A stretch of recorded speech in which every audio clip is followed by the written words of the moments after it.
if I link it and align it to that second bullet, or to the bullet, if I link and align that secondary camera to the bullet, it'll give me the keyframes of that bullet in After Effects, so I can easily align the particles, the particle trail on the Z-axis to that bullet, and it lines up perfectly.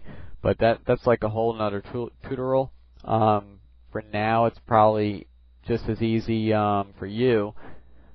Not really just as easy, it's probably a pain in the butt actually. I usually don't do it like that. It's just to manually align it, just like I did with those two keyframes, and you may have to actually, I mean, if you can get it right, it's a little tricky trying to line your trail up with your bullet. I mean, if you make a 3D bullet and have it go through, it is tricky to get that just right, because I mean, you can align it a starting point and end point, and you'll notice that it doesn't stay lined up with your bullet if you don't have your camera and all that in the right position. It doesn't stay lined up with your bullet, like your trail will be behind or in front of your bullet unless you do it exactly right.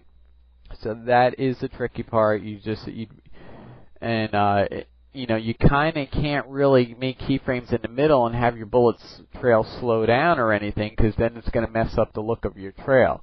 You have to be able to do it in two keyframes if you want your bullet trail to flow smoothly, because your velocity from motion is coming from the motion of your bullet. If you have the thing slow down, it's going to stretch and expand and contract your bullet trail, so you don't want that.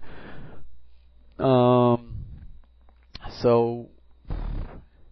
hopefully you know how to get your keyframes from your 3D program to be able to do it, to align your bullet trail. Unless you maybe have After Effects 4, and then you can animate the bullet in After Effects 4 and then kind of align everything up that way. But, like I said, that's a whole nother tutorial on how to do that if you want.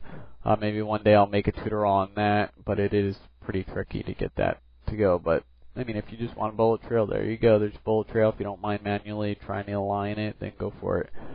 At least you know how to get the bullet trail in there. I mean, I usually, as you can see, I do it with my bullets, and but that's a whole different story trying to get that. All right. Hopefully that helped you get some cool bullet trails going. That's it, I guess. See you later.